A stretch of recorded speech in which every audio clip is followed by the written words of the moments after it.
Hello, welcome to our YouTube channel fast track study. तो आज हम लोग पॉलिटी का लेक्चर 2 देखेंगे। तो कल से आगे पढ़ेंगे।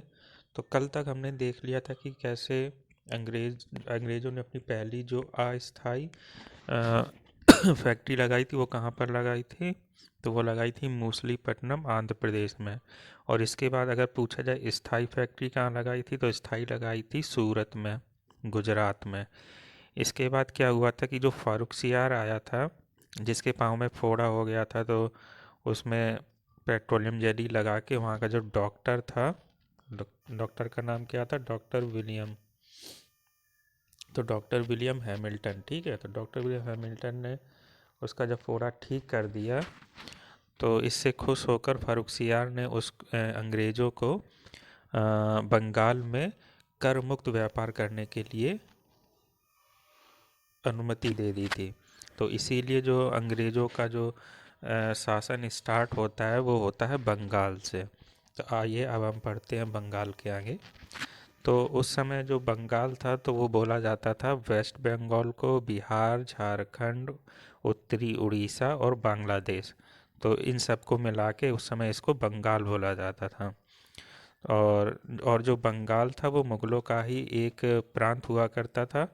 और मुग़ल साम्राज्य में जो प्रांत थे उनको सूबा कहा जाता था।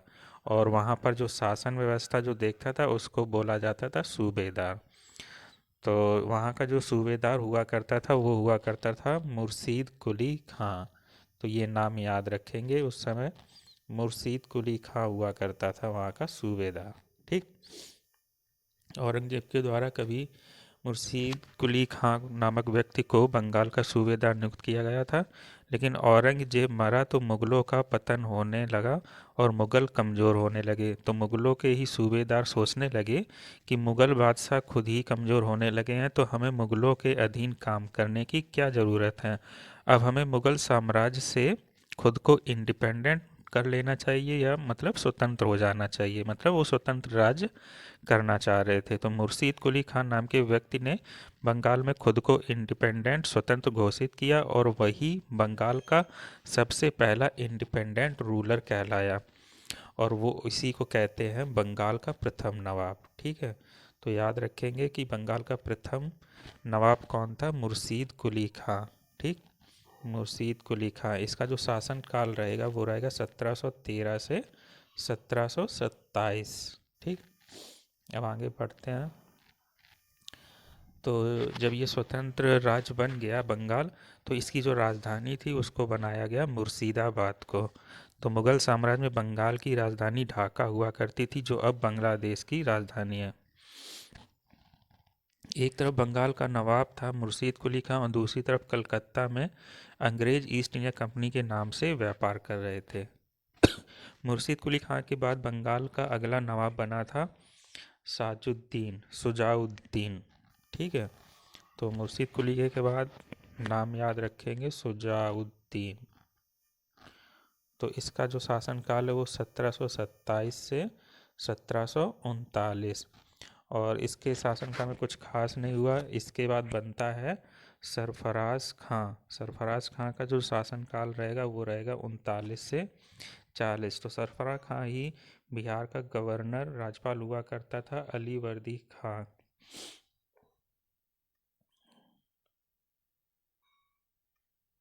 ठीक है। तो सरफराज खान वहाँ का शासन का मतलब मेन व्यक्ति था।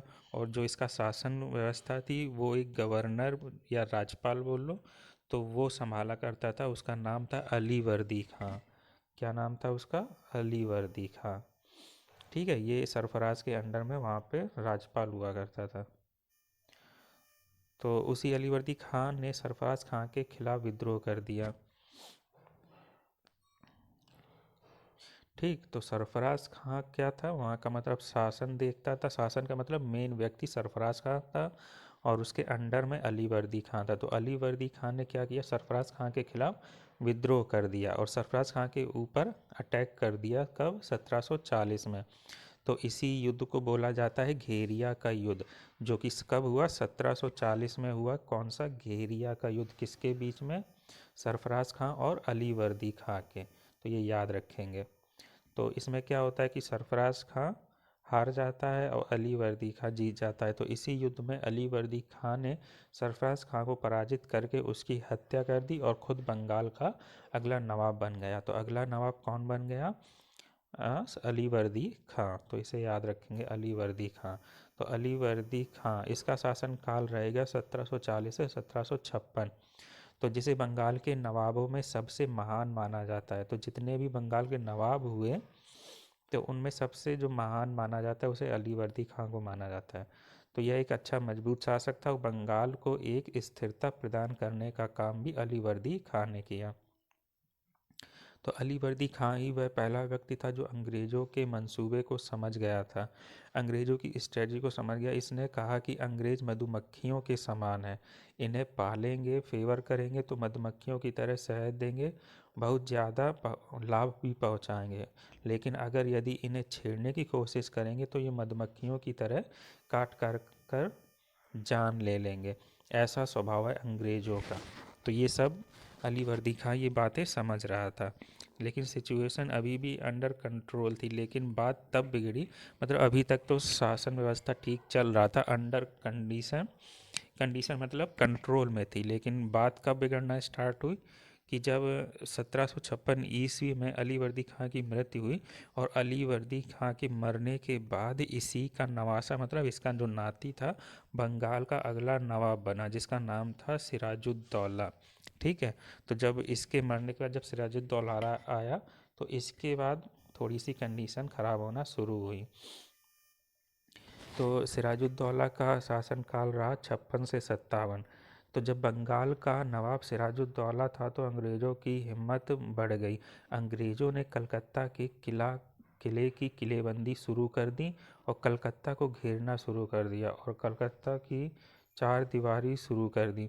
और उधर बंगाल के चंद्रनगर की किलाबंदी शुरू कर दी फ्रांसीसियों ने।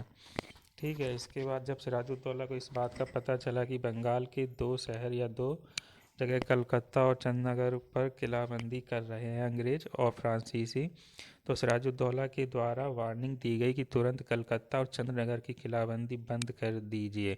आप केवल यहाँ पर व्यापारी हैं, केवल व्यापारियों की तरह काम कीजिए। आपको कोई हक नहीं है कि बंगाल के किसी भी क्षेत्र पर अधिकार करके उसकी किलाबंदी करने का। फ्रांसीसियों को तो ये बात समझ में आ गई, लेकिन और उन्होंने चंद्रनगर की किलेबंदी बंद कर दी। लेकिन अंग्रेज़ जो थे वो नहीं समझ रहे थे और अंग्रेज़ों ने वहाँ पर एक किला बना लिया जिसे फोर्ट विलियम के नाम से जाना जाता है।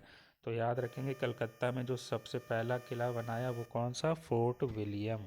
फोर्ट विलियम के नाम से जो जाना जाता है। अब यह सिराजुद्दौला ने देखा कि अंग्रेज बात नहीं मान रहे हैं, तो सिराजुद्दौला के द्वारा 1756 में अंग्रेज़ों पर अटैक करके कासिम बाजार और कलकत्ता पर सिराजुद्दौला ने अधिकार कर लिया और कलकत्ता पर अधिकार करके कलकत्ता का नाम रख दिया अली नगर। और कलकत्ता के फोर्ट विलियम पर जो अंग्रेज़ों का किला था, सिराजुद्दौला ने उस पर भी अधिकार कर लिया। और 20 जून 1956 को बंगाल के नवाब सिराजुद्दौला के द्वारा एक महत्वपूर्ण घटना करवाई गई जो इतिहास में ब्लैक होल ट्रेजेडी के नाम से जानी जाती है। हिंदी में कहते हैं काल कोठारी की घटना, काल कोठरी की घटना।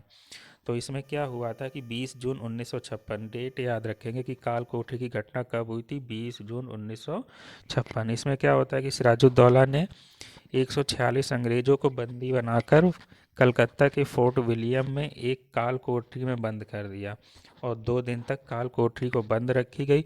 और जब 2 दिन के बाद काल कोठरी को खोला गया था, उसमें से केवल 123 अंग्रेज, उनमें से 123 अंग्रेज़ों की मृत्यु हो चुकी थी और जीवित बचे थे केवल 23 लोग जीवित बचे थे। तो 23 लोगों में एक अंग्रेज़ था जिसका नाम था विलियम हॉलवेल, और इसी ने पूरी घटना के बारे में बताया, जो भी कालकोठी की घटना हुई थी इसके बारे में बताया। और जब ब्रिटिशर्स को पता चला कि बंगाल के नवाब सिराजुद्दौला ने 123 अंग्रेज़ों को मौत के घाट उतार दिया है, तो अंग्रेज़ों का ही एक सेनापति जो मद्रास में था उसको तुरंत मद्रास से बुलाया गया और बंगाल में उस सेनापति का नाम था रॉबर्ट क्लाइव। ठीक है। तो रॉबर्ट क्लाइव कहाँ पर था? मद्रास में था उस समय जब कालकोठी की घटना घटित हुई। तो उस समय रॉबर्ट क्लाइव मद्रास में था, तो मद्रास से उसको बुलाकर बंगाल भेजा गया। और उसी रॉबर्ट क्लाइव ने 1757 में सिराजुद्दौला पर अटैक किया। ठीक है, तो उस वो बहुत ही फेमस अटैक है जिसको हम लोग किस नाम से जानते हैं, प्लासी का युद्ध। तो 1757 में घटित होता है प्लासी का युद्ध। तो प्लासी का युद्ध किसके बीच में होता है, रॉबर्ट क्लाइव और सिराजुद्दौला। तो कहानी आप लोगों को समझ में आ गई। तो अब ये फैक्ट याद रहेगा कि प्लासी का युद्ध कब हुआ था, 1757 में। क्यों हुआ था, क्योंकि सिराजुद्दौला ने 146 अंग्रेज़ों को एक काल कोठरी में बंद कर दिया था जिसमें 123 अंग्रेज मारे गए थे। तो रॉबर्ट क्लाइव को बुलाया जाता है मद्रास से बंगाल में, और बंगाल आकर वो अटैक करता है सिराजुद्दौला पर। तो इसमें रॉबर्ट क्लाइव जीत जाता है और सिराजुद्दौला हार जाता है।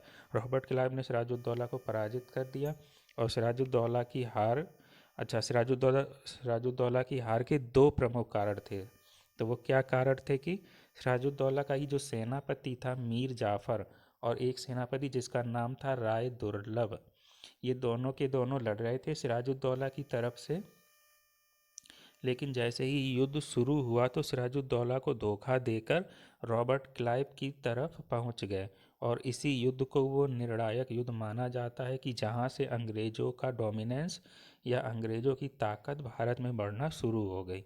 इसीलिए इतिहास का दूसरा सबसे फेमस बैटल माना जाता है बैटल ऑफ प्लासी। तो पहला सबसे फेमस था तराइन का युद्ध, सेकंड, ठीक, जो मोहम्मद गौरी और पृथ्वीराज चौहान के बीच लड़ा गया था। ये सबसे फेमस युद्ध है, और मतलब इसके युद्ध के बाद मुसलमानों का शासन बढ़ गया था, और प्लासी के युद्ध के बाद अंग्रेज़ों का शासन बढ़ गया है। तो इसलिए ये दो इम्पोर्टेंट युद्ध है। तो ये हो गया। इसके बाद युद्ध में रॉबर्ट क्लाइव ने सिराजुद्दौला को पराजित करके उसकी हत्या करवा दी, और सिराजुद्दौला की हत्या करवाकर बंगाल का अगला नवाब बना दिया गया मीर जाफ़र को। तो मीर जाफ़र को अगला नवाब बना दिया गया। क्यों बना दिया गया, क्योंकि ये जाकर किससे मिल जाता है, रॉबर्ट क्लाइव से, तभी रॉबर्ट क्लाइव जीत जाता है। अगर ये नहीं मिलता तो सिराजुद्दौला ही जीतता। ठीक। और ये बात रॉबर्ट क्लाइव को भी पता थी कि अगर हम केवल युद्ध के बेस पे अपने दम पर लड़ेंगे तो हम लोग हार जाएंगे। तो वो कूटनीति का प्रयोग करता है। उस कूटनीति में मीर जाफ़र और राय दुर्लभ को अपनी तरफ कर लेता है, और जब मीर जाफ़र राय दुर्लभ अंग्रेज़ों की तरफ हो गए तो इससे सिराजुद्दौला हार जाता है, और इसी युद्ध के बाद अंग्रेज़ों का डोमिनेंस भारत में शुरू हो जाता है। तो लेक्चर को यहीं पर ख़त्म करते हैं। इसके बाद हम लोग पढ़ेंगे मीर जाफ़र से शुरू करेंगे। ठीक है, तो मिलते हैं नेक्स्ट वीडियो में।